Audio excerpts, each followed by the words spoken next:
दोस्तों आज हम डिस्कस करने वाले हैं क्रोनिक ल्यूकेमिया। इससे पहले हम acute leukaemia already last video में डिस्कस कर चुके हैं और इससे पहले मैंने बताया था कि आपके जो न्यू प्लास्टिक प्रोलिफरेशन है डब्ल्यूबीसी की, वो दो टाइप की हो सकती है। एक आपका ल्यूकेमिया हो सकते हैं, एक आपका लिफोमा हो सकते हैं। ल्यूकेमिया के जब होंगे जब आपका ब्लड और बोन मैरो के अंदर डब्ल्यूबीसी काउंट बढ़ता है। लिफोमा जब होगा जब आपका डिस्क्रीट टिश्यू डिफरेंट एक जगह पर लिम्फोसाइट या डब्ल्यूबीसी इकट्ठी हो जाती हैं, उनको वहाँ पर एक डिस्क्रीट ग्रुप हो जाता है डब्ल्यूबीसी का, उसको उसी को बोलते हैं लिम्फोमा। ल्यूकेमिया होते हैं आपके वाइडली स्प्रेड होते हैं, बोन मैरो के अंदर भी मिल सकते हैं, आपके ब्लड ग्रुप जो सर्कुलेशन है उसके अंदर भी मिल सकते हैं। तो एक्यूट और क्रोनिक का हमने डिफरेंस लास्ट वीडियो के अंदर भी समझा था, लेकिन फिर से बता देता हूँ। एक्यूट ल्यूकेमिया तब बोलेंगे जब आपकी बोन मैरो के अंदर ब्लास्ट सेल मोर देन 20% हो। क्रोनिक ल्यूकेमिया जब बोलेंगे जब आपका ब्लास्ट सेल लेस देन 20% हो। ठीक है, क्रोनिक ल्यूकेमिया और आपका एक्यूट ल्यूकेमिया का डिफरेंस समझा। इसके अलावा हमें पता होना चाहिए इसके जो डिवीज़न जैसे हम लास्ट वीडियो के अंदर पढ़ा था, सेम वैसे ही आपका जो ये दो टाइप की सेल होती हैं जिससे आपकी डब्ल्यूबीसी बनती है। Myeloid progenitor cell, lymphoid progenitor cell. Lymphoid myeloid progenitor cell यदि के अंदर यदि एक्सपेंशन में प्रॉब्लम आती है दोस्त, तो क्या होगा? क्रोनिक माइलॉइड ल्यूकेमिया, CML आपका माइलॉइड से आपका इसके अंदर CML के अंदर आता है। तो ये आता है माइलॉइड प्रोजेनिटर सेल के अब नॉर्मल एक्सपेंशन की वजह से। ऐसे ही आपका लिम्फोइड के अंदर प्रॉब्लम आती है तो क्रोनिक लिम्फोसाइटिक ल्यूकेमिया, CLL। ठीक है, ये आप बात हुई इसके अंदर प्रॉब्लम आने की वजह से। लेकिन हम इसको डिफ्रेंशिएट कैसे करेंगे? एक तो मेन होता है एज। ये जो आपका CML होता है दोस्त, वो मेनली मिलता है यंग और एल्डर्स के अंदर। यंग मतलब 25 से लेकर 60 ईयर की जो एज है वो ज़्यादातर CML के अंदर मिलता है। और ये आपका मेनली मिलता है ओल्ड एज के अंदर, CLL मोर देन 60 ईयर। ये ठीक है, ये ज़्यादातर आपको हिंट दिया जाता है MCQ के अंदर या क्वेश्चन के अंदर कि कौन सा हो सकता है। उसके अलावा आपका इनके कुछ कॉमन सिम्टम होते हैं। कॉमन सिम्टम पहले हम बात करते हैं, फिर हम डिफरेंशिएटिंग फीचर की बात करेंगे। कॉमन फीचर देखिए, ल्यूकेमिया है दोनों, तो बाकी जो सेल हैं बोन मैरो के अंदर, वो उनको नहीं बनने देंगे। जो एनीमिया है, डोलो RBC बनती हैं, RBC इनके ज़्यादा अमाउंट होने की वजह से आपका RBC नहीं बन पाएगी, इसलिए एनीमिया। इनके ज़्यादा होने की वजह से प्लेटलेट नहीं बन पाएंगे, थ्रोम्बोसाइटोपिनिया। इनकी वजह से जो बाकी डब्ल्यूबीसी नहीं बन पाएंगी तो ल्यूकोपिनिया। ठीक है, ये कंडीशन आपकी दोनों में कॉमन मिलेगी। लेकिन हमें डिफ्रेंशिएट कैसे करेंगे? फिर डिफ्रेंशिएट करेंगे हम इसके जो जेनेटिक से और इसके हम सिम्टम से।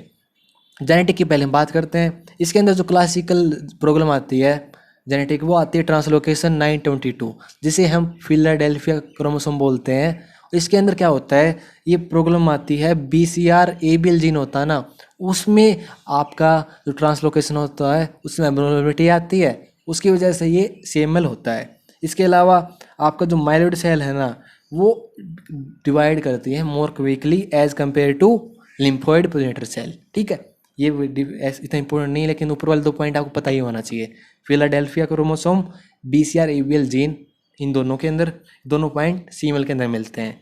इसके साथ साथ आपका जो ये CLL है, जो आपका स्पेशली B सेल के अंदर मिलता है, ये क्या करता है, ये B सेल रिसेप्टर के साथ आपका इंटरफेयर करता है। उसकी वजह से आपका जो tyrosine kinase enzyme, tyrosine kinase होता है, जो आपका इसके रेगुलेशन कंट्रोल करता है, उसमें प्रॉब्लम आ जाती है और उसकी वजह से सेल डेथ नहीं हो पाती है। ये जिसकी वजह से प्रिवेंट सेल डेथ, उसकी वजह से आपका प्रोलिफरेशन होता रहेगा और अपोप्टोसिस होगा नहीं, सेल मरेंगी नहीं लेकिन बनती जा रही हैं, उसकी वजह से आपका अमाउंट एक्सपेंशन हो जाएगा और उसी को बोलते हैं CLL। तो इसके अंदर टायरोसिन काइनेज, इसके अंदर आपको Philadelphia chromosome, BCR ABL gene, दो ये पॉइंट आपको याद रखने हैं इन दोनों को डिफ्रेंशिएट करने के लिए। इसके अलावा हमें क्या पता होना चाहिए, इसके अंदर सिम्टम, इसके अंदर कुछ सिम्टम होते हैं, इसके अंदर कुछ सिम्टम होते हैं। इसके अंदर जो कॉमन सिम्टम मिलता है वो होता है हिपेटोस्प्लिनोमेगेली।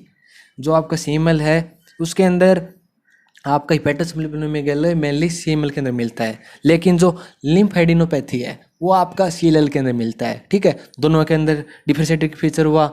इसके अलावा हम क्या करते हैं डायग्नोसिस के लिए, इसके अंदर ग्रेनुलोसाइट है और मोनोसाइट। इसके अंदर देखिए ये माइलॉइड है, माइलॉइड के अंदर आपका ग्रेनुलोसाइट भी बनती है, मोनोसाइट भी बनती है। लेकिन यहाँ पर प्रॉब्लम आ रही है, इस जो मेन जो आपकी इसके बी सेरेब्रल जीन की वजह से, इसकी वजह से कुछ सेल आपकी सप्रेस हो जाएंगी ये वाली, लेकिन आपका ग्रेनुलोसाइट और मोनोसाइट का अमाउंट तो बढ़ेगा, क्योंकि मेन तो इन्हीं का कैंसर है, लेकिन ये कम हो गई इनके ज़्यादा बढ़ने की वजह से। सेम ऐसे ही आपका इसकी एक क्लासिकल फीचर होती है, उसे बोलते हैं समझ सेल। ठीक है, समझ सेल आपको जब एक क्वेश्चन के अंदर मिले तो आपको दिमाग जाना चाहिए CLL के ऊपर। लिम्फोएडिनोपैथी समझ सेल और आपका टायरोसिन काइनेज तीनों मिले, आपका सीधा डायग्नोसिस हुआ है CLL। और मार्कर पता होना चाहिए कि आपको जो मार्कर होता है आपका CLL का, वो कुछ क्लासिकल होते हैं, CD23, CD19, CD5।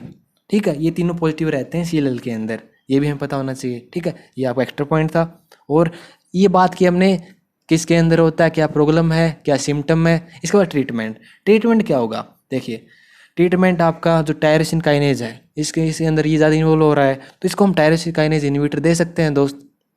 ठीक है, इस कंडीशन के अंदर तो एक तो ये हो गई बायोलॉजिकल थेरेपी। कीमोथेरेपी आपका जो कुछ ड्रग होती हैं जो आपके इस एक्सपेंशन को रोकती हैं, तो उसके अंदर वो ड्रग हम यूज़ कर सकते हैं, कीमोथेरेपी। थर्ड आता है स्टेम सेल ट्रांसप्लांट। इसके अंदर क्या होगा कि हम जिन सेल के अंदर, स्टेम सेल के अंदर प्रॉब्लम है, जो आपकी प्रोलिफरेशन ज़्यादा कर रही है नॉर्मल से, उसको हम ट्रांसप्लांट कर देंगे न्यू नॉर्मल स्टेम सेल की से, जिससे आपको नॉर्मल ग्रोथ होगी और जिससे आपको नहीं तो ये ज़्यादा बढ़ेंगी नहीं, ज़्यादा कम होंगी, तो आपकी सिम्टम कम हो जाएंगे। लेकिन ये बहुत एडवांस टेक्निक होती है स्टेम सेल ट्रांसप्लांट। ठीक है, इसके लिए बहुत सारी रिक्वायरमेंट होती हैं। तो इस वीडियो के अंदर हमने देखा क्रोनिक ल्यूकेमिया, इसके अंदर हमने डिवाइड किया, इसके क्लिनिकल फीचर देखे, कॉमन सिम्टम देखे, डिफ्रेंशिएटिव फीचर देखे, सिम्टम देखे, कुछ क्लासिकल मार्कर सेल देखी, और बाद में देखा ट्रीटमेंट कैसे कर सकते हैं। तो होप कि दोस्तों इस वीडियो से आपको काफ़ी अच्छा आइडिया लग गया होगा, आपके बेसिक और कंसेप्ट क्लियर हो गए होंगे। यदि ऐसा है तो दोस्त वीडियो को सब लाइक ज़रूर करना, चैनल को सब्सक्राइब भी कर सकते हो आप, जिससे आपको आने वाली वीडियो पता चल जाए। और ज़्यादा हेल्प की है तो दोस्त गुरु दक्षिणा के फॉर्म में आप वीडियो लाइक और अपने दोस्तों को शेयर कर दो। 20 लोगों को व्हाट्सएप पे 20 तो ज़्यादा हो जाएगा, लेकिन 5-10 को तो कर ही सकते हो। तो मिलते हैं नेक्स्ट वीडियो के अंदर, तब तक बाय।